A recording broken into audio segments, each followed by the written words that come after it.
প্রাণাধিক প্রিয় নবীর প্রেমে উৎসর্গিত না হতে পারলে আমরা কি ইমানদার হতে পারবো? কথা বলেন, পারবো কিনা? আজকে আমরা কলেমা ভুলে গেছি, আজকে আমাদের পরিচয় আমরা ভুলে গেছি। আপনি জানেন সেই প্রখ্যাত এজিদকে যারা ভালো মানুষ মনে করে তাদের উদ্দেশ্যে বলছি, যখন ইমামে আকবর ইমাম হুসাইন রাদিয়াল্লাহু তাআলা আনহু ওনাকে প্রায় কোন কিতাবে এসেছে 1250 চিঠি লিখেছে, কোন কিতাবে এসেছে 150 খানা চিঠি লিখেছেন। কেন? বলতেছেন, হে ইমাম হুসাইন, আপনি আমাদের কাছে আসুন, আপনার কাছে বায়াত গ্রহণ করব, মানে আমরা খেলাফতকে গ্রহণ করব, মুলুকিয়াতকে ছেড়ে দেব। কেন? কারণ এজিদের শাসন এমন খারাপ। এজিদ কি করে? এজিদের শাসক গোষ্ঠীর সামনে হযরত হামজা রাদিয়াল্লাহু তাআলা আনহুর ছেলে আব্দুল্লাহ, তিনি গিয়েছিলেন এজিদের দরবারে। তিনি গিয়ে দেখলেন, এটা হাদিস, গিয়ে দেখলেন যে এজিদের প্রত্যেকটা মন্ত্রী পরিষদের সদস্যদের সামনে মদের বোতল, বলেন নাউজুবিল্লাহ, মদের বোতল, এবং বলছে আপন বোনকে বিয়ে করা যাবে, কোনো অসুবিধা নাই।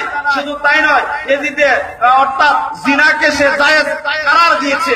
এহেন জঘন্য পরিস্থিতি নাই, সেই কাজ করতো না। তখন তিনি ফিরে এসে আফসোস করতেছেন যে আরে সাহাবা কেরামের সেই খেলাফতে ইনসানিয়াত আজকে কোথায় চলে গেল? আজকে মুলকিয়ত কায়েম হয়েছে, মানে যে যেভাবে ইচ্ছা সেইভাবে চলবে।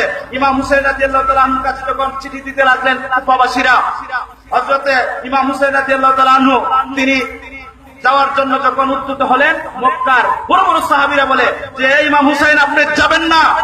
উনি বলছেন, কেন যাব না?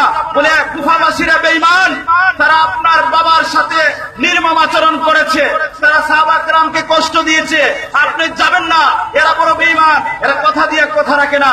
তিনি গেলেন না। এরপরে চিঠি লিখলো, কুফাবাসীরা বলল, হে ইমাম হুসাইন, আপনি যদি না আসেন তাহলে এই জিদরা আমাদেরকে ধ্বংস করে দিচ্ছে, আমাদেরকে যা ইচ্ছা তা করাচ্ছে। কাল হাসরের দিন আপনার বিরুদ্ধে আল্লাহর দরবারে কেস করব যদি আপনি না আসেন আর আমাদেরকে না বাঁচান। আল্লাহর নবীর প্রাণ প্রিয় দহিত্র ইমাম হুসাইন রাদিয়াল্লাহু তাআলা আনহু তিনি কেঁদে ফেললেন, আহারে আমার নানা জানের উম্মত আজকে বেহাল অবস্থা, কুখ্যাত শয়তান মর্দদে কাফের ইয়াজিদের কবলে পড়ে তারা ধ্বংস হয়ে যাচ্ছে। আমি যাব তাদের কাছে, যেহেতু আমাকে ডাকছে। তিনি গেলেন। যাওয়ার পূর্বে ওনার চাচাতো ভাইকে পাঠালেন। আপনারা জানেন ওনাকে হত্যা করে ফেলেছে, শহীদ করে দিয়েছে ইমাম মুসলিম রাদিয়াল্লাহু তাআলা আনহুকে। তখন তিনি গেলেন।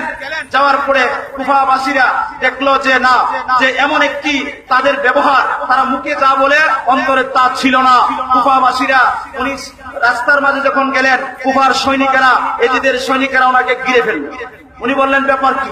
বলে না, আপনাকে মানে ঘিরে ফেলার জন্য এজিদের দরবার থেকে আদেশ এসেছে। বলে কেন?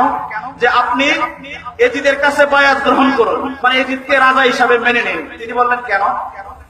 যে কারণ এজিদ হচ্ছে এই গোটা আরব দেশের একমাত্র উত্তরাধিকারী, তিনি একমাত্র রাজ ক্ষমতার অধিকারী, আর কেউ নাই। তিনি বললেন যে না, তোমরা তো আমাকে দাওয়াত দিয়ে এনেছো।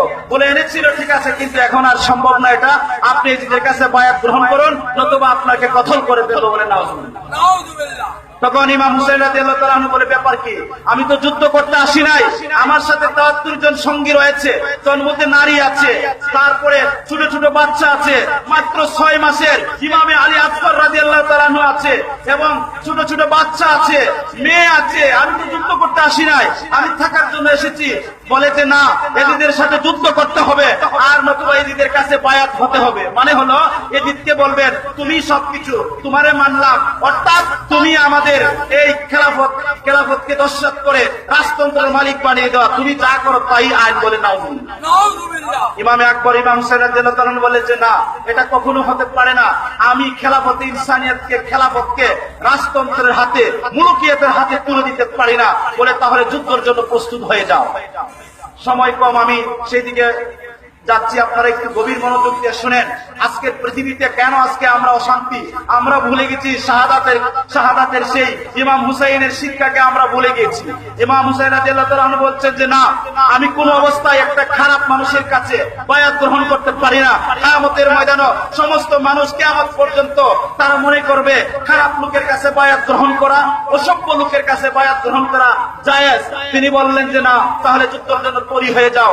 বন্ধুগণ আমার, তাই হলো হলো 22,000 সৈনিক, 72 জন আহলে বায়াতের বিরুদ্ধে তারা অস্ত্র ধারণ করেছে। চিন্তা করে দেখেছেন, সেই ফোরাত নদীর পানি বন্ধ করে দিয়েছে, তারা বন্ধ করে দিয়েছে, সবকিছু ব্যবস্থা ছিল সব। 3 দিন পর্যন্ত পানি পান করতে পারে নাই, কিছুই নাই, একে একে যুদ্ধ করে শহীদ হয়ে যাচ্ছে। সর্বশেষ ইমাম হুসাইন রাদিয়াল্লাহু তাআলা আনহু যখন সামনে গেলেন, এই কথাটার দিকে আপনাদের তাওয়াজ্জু কামনা করছি। ইমাম হুসাইন রাদিয়াল্লাহু তাআলা আনহু যখন গেলেন, গিয়ে বললেন, রে কুফাবাসীরা, আমাকে কি তোমরা চিনো? বলে, হ্যাঁ আপনাকে চিনি। বলে, না, আমার পরিচয় জানো না? আমি সেই হুসাইন, যখন আমি আমার মায়ের কোলে কেঁদে ফেলতাম, আল্লাহ রাসূল অস্থির হয়ে যেত, বলতো, ফাতেমা আমার হুসাইনকে কান্না থামাও, হুসাইনের কান্না আমি সহ্য করতে পারি না, আমি হচ্ছি সেই হুসাইন। বলে, তোমরা জানো আমার পরিচয়? আমি যখন আমার নানা জানের গর্দান মুবারকে বসেছিলাম, আমার নানা জানকে আল্লাহ পাক নির্দেশ দিয়েছে, যতক্ষণ পর্যন্ত আমি গর্দান মুবারকে বসে থাকি, ততক্ষণ পর্যন্ত যেন সেজদাকে দীর্ঘ করে দেয়। বলেন সুবহানাল্লাহ। তুমি কি জানো আমি কোন হুসাইন? কিতাবের মধ্যে এসেছে, আল্লাহর হাবিব হুজুরে পুরনূর সাল্লাল্লাহু তাআলা আলাইহি সাল্লাতু ওয়াসাল্লাম প্রিয় নবী ইরশাদ করেছেন যে আমার হুসাইন হচ্ছে আমার শরীরের একটা অংশ। সুবহানাল্লাহ বলবেন না? আমার শরীরের অংশ। তোমরা কি জানো আমি কে? আমি হচ্ছি শেরে খুদা আলীর সন্তান, যার ব্যাপারে আমার রাসূল বলেছেন বেহেশতের সরদার, বেহেশত হিসাবে, বেহেশতবাসী হিসাবে হযরত আলীকে ঘোষণা করেছে। খাতুনে জান্নাত হযরত ফাতেমা জাহরা রাদিয়াল্লাহু তাআলা আনহার আমি হচ্ছি সন্তান। জানো আমি কে? আল্লাহ পাক বলেছে জান্নাতের যুবকদের সরদার হচ্ছে আমি, সুতরাং আমার দিকে তোমাদের তরবারি অগ্রসর করবে না। বলে নাউজুবিল্লাহ।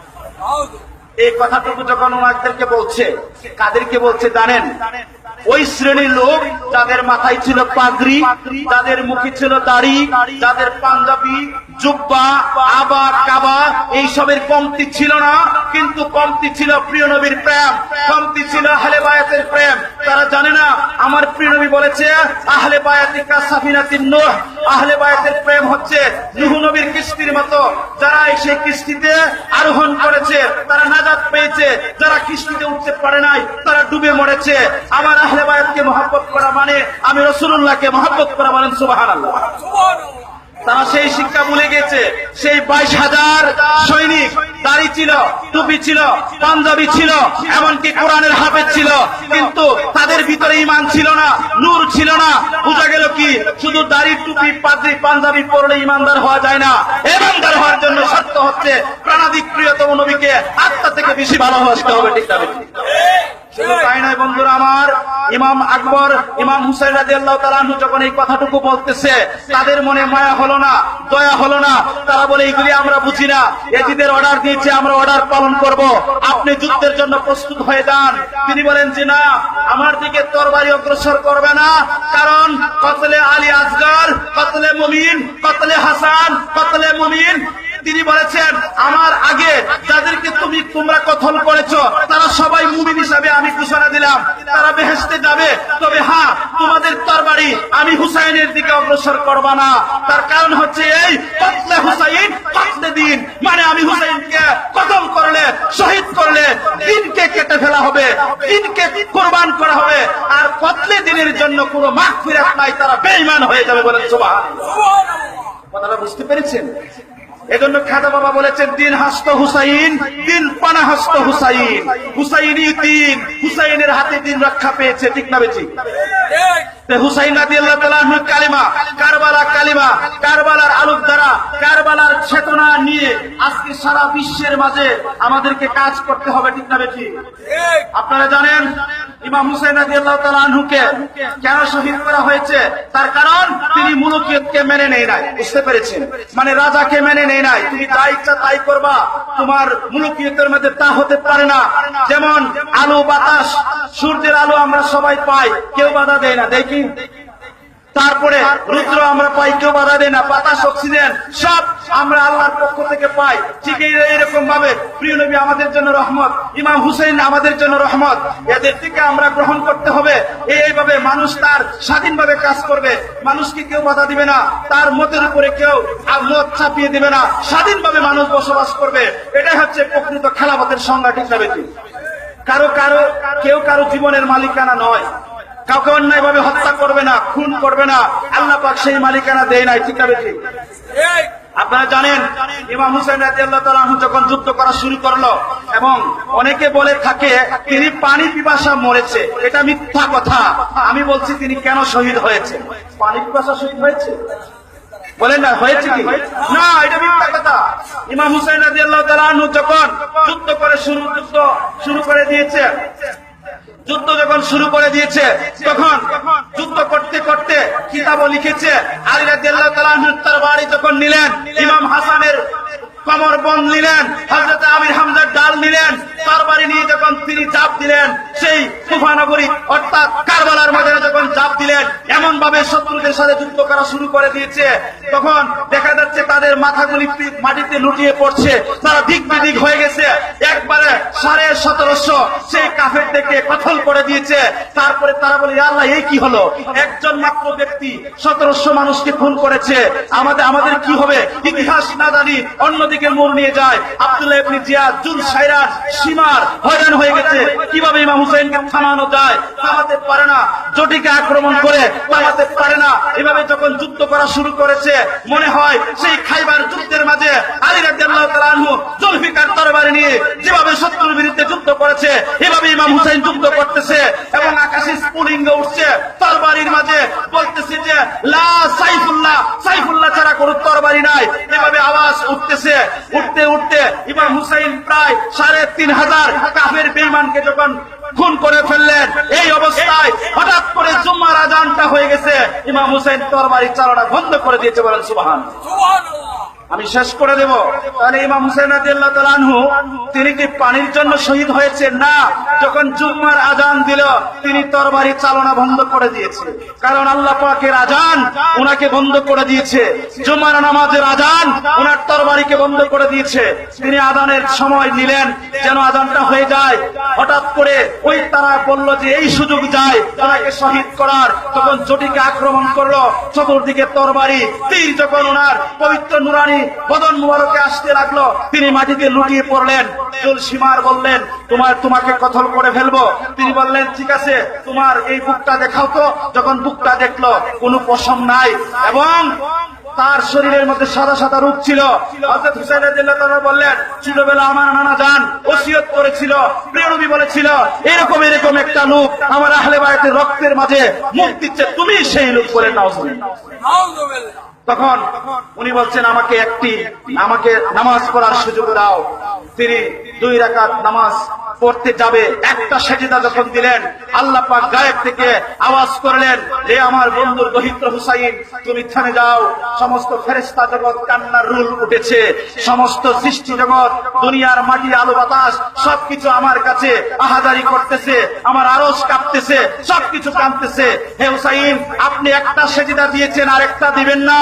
কাল হাসরের দিন সমস্ত সৃষ্টি জগতের সামনে, মানুষের সামনে আমি আল্লাহকে দেখে দেখে আপনি সেজদা দেবেন, আর আমি তখন দেখাবো আপনার শান কত বড়। বলেন সুবহানাল্লাহ। আল্লাহু আকবার। ইয়া রাসূলুল্লাহ। জিন্দাবাদ, জিন্দাবাদ, জিন্দাবাদ, জিন্দাবাদ, জিন্দাবাদ, জিন্দাবাদ। বন্ধুরা আমার, তাহলে কি বুঝলাম?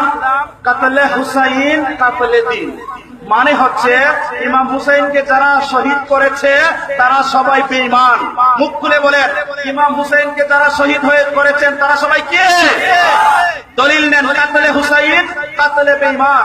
মানে ইমাম হুসাইনকে শহীদ মানে দিনকে শহীদ করে দেওয়া, আর ইসলামকে যারা দিনকে যারা কতল করে দেয়, দিনকে কতলকারীর কোনো পানা নাই, কোনো মাগফিরাত নাই, তারা কাফের বিনা দলিলে। ঠিক আছে, আসেন 1000 ফতোয়া আছে যে ইজিদ যে কাফের, ইজিদের সৈনিক যারা ইমাম হুসাইন রাদিয়াল্লাহু তাআলার বিরুদ্ধে গিয়েছিলেন, মানে কলেমার বিরুদ্ধে যুদ্ধ করেছিল, আর কলেমার বিরুদ্ধে যারা যুদ্ধ করে তারা কি মুমিন হয় না কাফের হয়? বলে দলিল, আপনারা মনে করবেন না এই আল্লাহকে বিশ্বাস করে আর আখিরাতকে বিশ্বাস করলে ইমানদার হয়। আল্লাহ দলিল দিয়েছে যে মানুষের মধ্যে কিছু মানুষ আছে তারা বলবে আমান্না বিল্লাহি ওয়া বিল ইয়াউমিল আখির, আল্লাহর উপর ঈমান এনেছি, আখিরাতের উপর ঈমান এনেছি। আল্লাহ ফতোয়া দিচ্ছেন ওয়া মা হুম বিমুমিনিন, ও বন্ধু আপনি বলুন তারা মুমিন নয়। তাহলে বোঝা গেল কি? কারবালার চেতনা নিয়ে আমাদেরকে পৃথিবীতে বাঁচতে হবে। কারবালাই দ্বীন, কারবালাই ইসলাম। ঠিক না? সেই কারবালার মাধ্যমে দিনের সঠিক আলোক ধারা আমরা পেয়েছি। তাই ইমাম হুসাইন রাদিয়াল্লাহু তাআলা আনহুকে প্রাণাধিক প্রিয় মনে করে ইমাম হুসাইনের আদর্শ নিয়ে, খেলাফতে ইনসানিয়াতের আদর্শ নিয়ে আমাদেরকে চলতে হবে, ঠিক না বেশি? আমরা কি সবাই খেলাফতে ইনসানিয়াত ইমাম হুসাইনের পক্ষে আছি কিনা হাত তুলে বলুন তো। আল্লাহু আকবার। ইয়া রাসূলুল্লাহ, ইয়া রাসূল আযম দস্তগীর তানে দাস তারা খোদার সন্ধান পেল তারা, প্রাণের ভূমি মদিনা। বন্ধুরা আমার, আল্লাহ পাক যেন আপনি আমার সেই ওয়াদাকে আল্লাহ কবুল করে নেন বলেন আমি। পরিশেষে বলবো